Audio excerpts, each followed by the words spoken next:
Ma'am, on VP Sara lang din po. Meron po kasi siyang recent statement. Sinagot po niya yung sabi ni Presidente na iwasan na yung pamumulitika at magtrabaho na lang. Ang sabi niya, siguro tumingin siya sa salamin, no? Pag sinasabi niya yung stop na ang pamumulitika, kasi sila yung namumulitika. Ang ginagawa lang namin lahat ay sumasagot kami. Baka po may reaction lang po tayo. Tama naman po na ang bawat tao, lalong-lalo na po ang public servant, ay dapat nananalamin at ina-assess niya yung sarili niya kung siya ba'y nagtatrabaho, namumulitika o nagbabakasyon lang. Ang Pangulong Marcos Jr., alam po niya ang direksyon niya. Alam po niya ang dapat na gawing trabaho at yan po ang pinag-uutos sa lahat ng public servants, lalong-lalo na po sa ilalim ng Executive Department.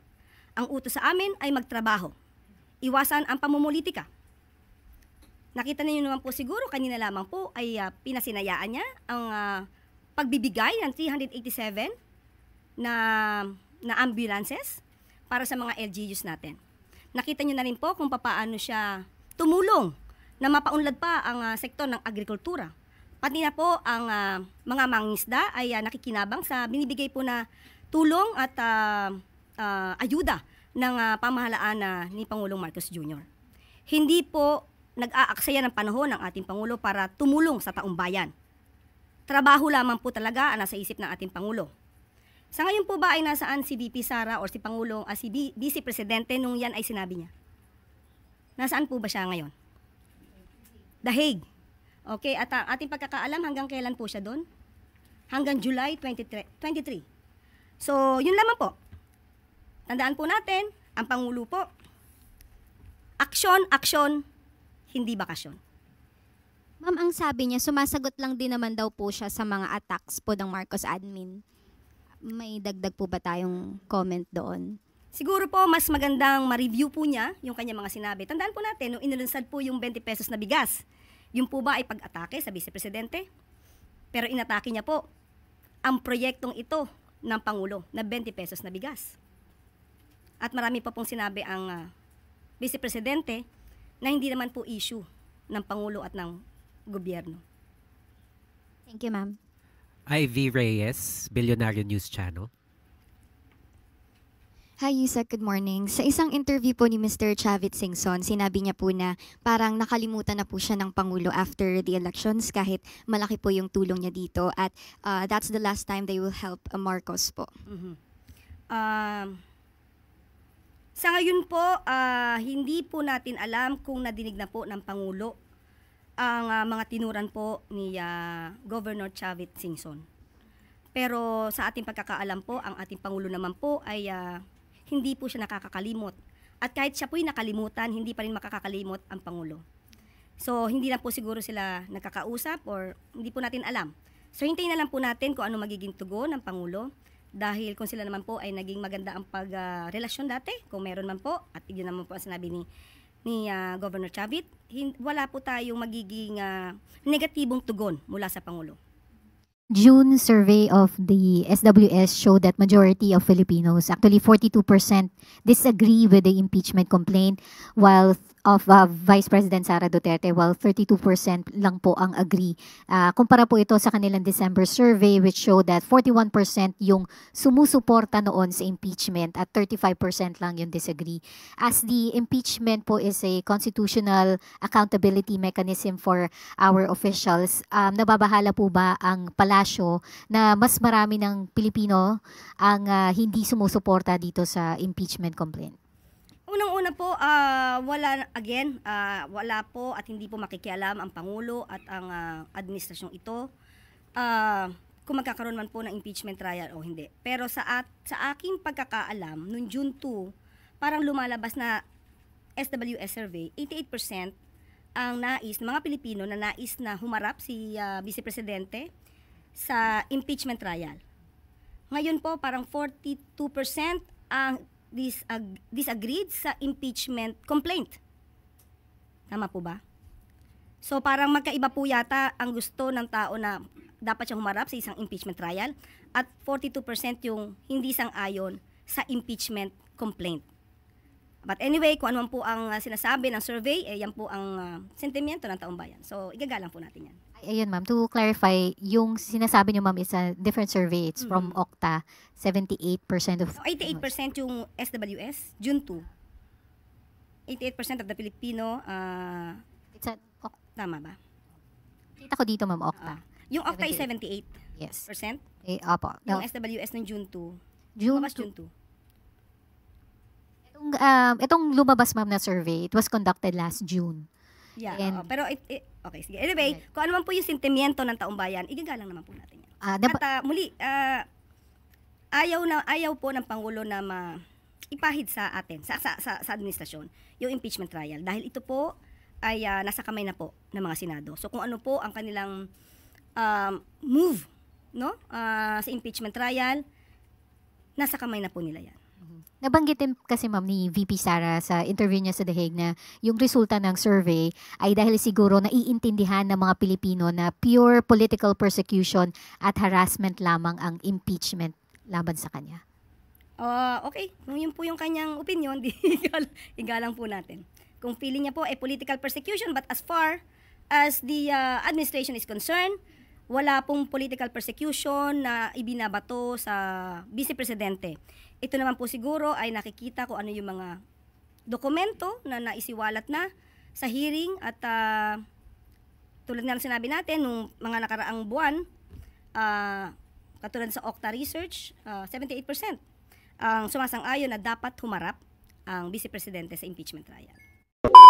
Alright mga kababayan, magre-react po tayo dito sa mga bagong pasabog no, ni Attorney Claire Castro. Ayan, dito sa kanyang press briefing mga kababayan ngayong araw ay kanya pong sinagot no, dahil sa tanong po ng media patungkol naman ito doon sa buwelta ni VP Sara Duterte mga kababayan no, dito kay Pangulong Marcos na sinabi nga nitong ceasefire na sa politika, no, move on na kasi tapos na po ang eleksyon, ay panahon na po para magtrabaho ang lahat. No time for politics na, kailangan na pong serbisyo na daw mga kababayan no, para sa mga Pilipino.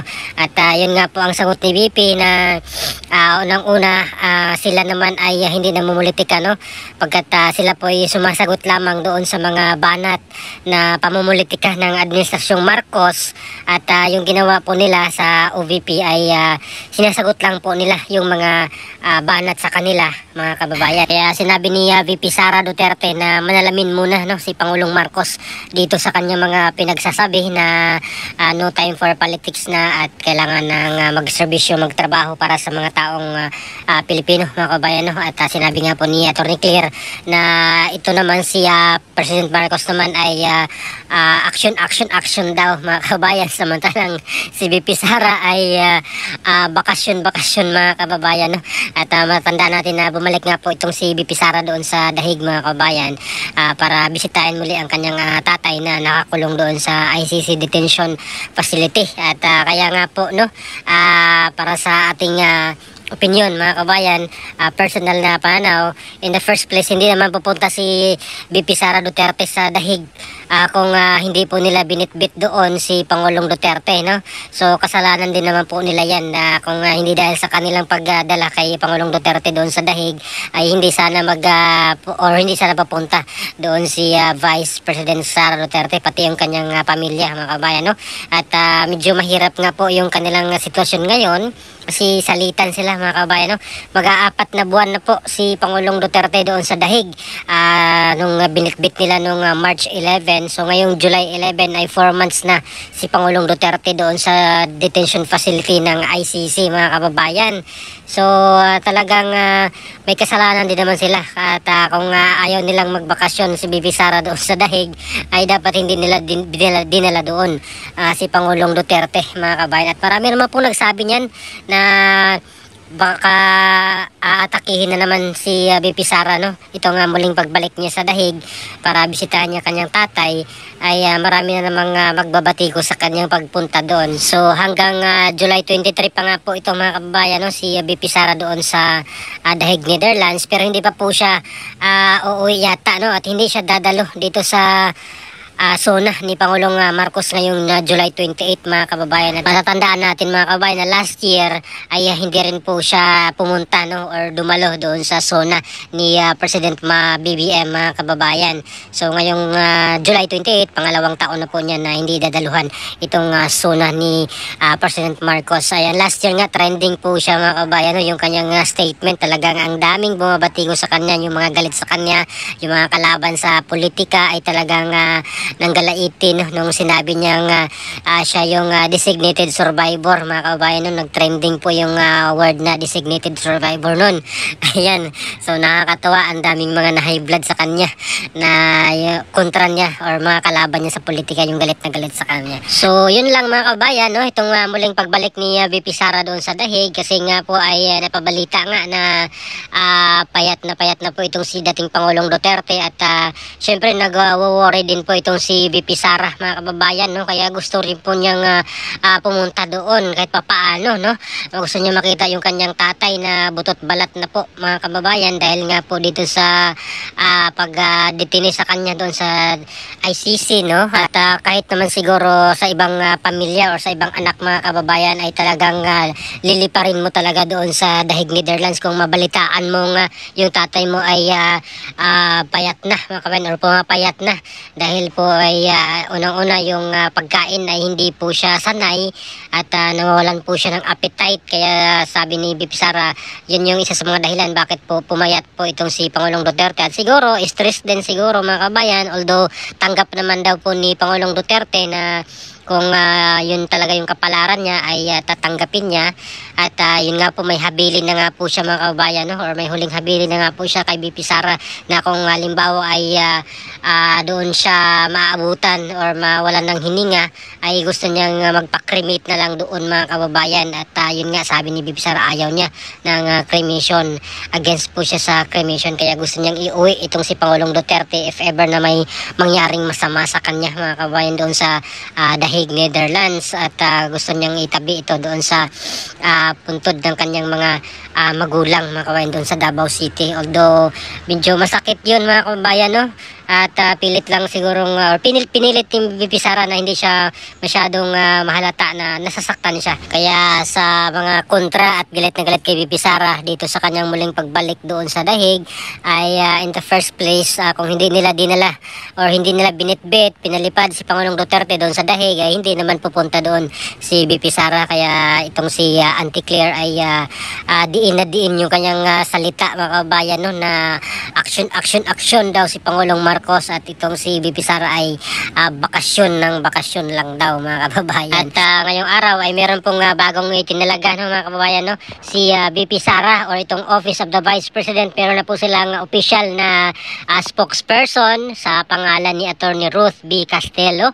Ayan, so siya po ay dating undersecretary ng DTI mga kababayan, at yun nga, ngayon may press con din po sila doon sa OVP, at siya na po yung tagapagsalita ng Office of the Vice President mga kababayan. At on the other matter mga kababayan, ay meron pong interview itong si former Governor Luis Chavit Singson sa Bilyonaryo Channel, na kung saan kanya pong sinabi doon na noong 2022 nga ay hindi naman po lihim din ito sa lahat, na talagang isa siya sa malaking ambag mga kababayan, or may malaking ambag, tumulong siya doon sa kampanya ni President Marcos noong tumatakbo pa lang siya noong 2022, at pati nga po itong mga or itong aeroplano niya ay pinagamit niya dito sa pagkampanya mga kababayan ni President Marcos. Pero ngayon ay laking gulat niya dahil hindi naman na siya daw kilala ni Pangulong Marcos mga kababayan, at tila may Alzheimer's disease na daw po itong si Pangulong Marcos, dahil hindi na daw po siya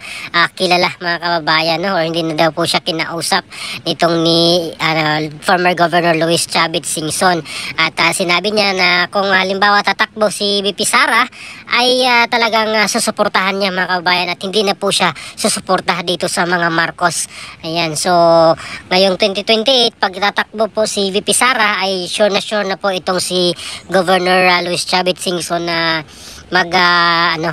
tutulong dito sa kampanya dito kay VP Sara, lalong-lalo na dito sa norte mga kababayan, kasi sa Northern Luzon ay malaking din po ito malaking tulong si Governor Luis Chavit Singson sa kandidatura ni VP Sara na makakuha po siya ng boto doon sa mga Ilocano doon sa Ilocos Sur, at pati na rin sa hindi lang Ilocos Sur kung saan po ay pwedeng makasalita makakampanya itong si Governor Luis Chavit Singson ay marami po siyang mga din po supporters, hindi lang po Ilocos Sur, pagkat doon pa sa ibang mga Ilocos provinces gaya po ng Pangasinan, ng La Union, Ilocos Norte, maging dito sa Cagayan, ayan, sa Cordillera, at malamang marami rin pong supporters pa itong si Governor Luis Chavit Singson, kaya hindi po masisero itong si VP Sara doon sa Northern Luzon pag sure na tatakbo po siya sa 2028 election, mga kababayan. At ano pong opinion nyo, mga kababayan? Ano pong masasabi nyo dito po sa press con ngayon, mga kababayan, press briefing ni Attorney Claire Castro dito po sa Malacanang patungkol dito sa pag-resback ni VP Sara, at ngayon ay niresbakan po ulit, mga kababayan. So hintayin natin kung ano pong masasabi ni VP Sara mamaya dito sa mga statement ngayon ni Attorney Claire Castro na itong sinasabi niyang bakasyon, mga kababayan. Si Pangulong Marcos ay action, si VP Sara naman daw ay bakasyon ng bakasyon. Ayan. So please comment down below. Maraming salamat. God bless po sa ating lahat.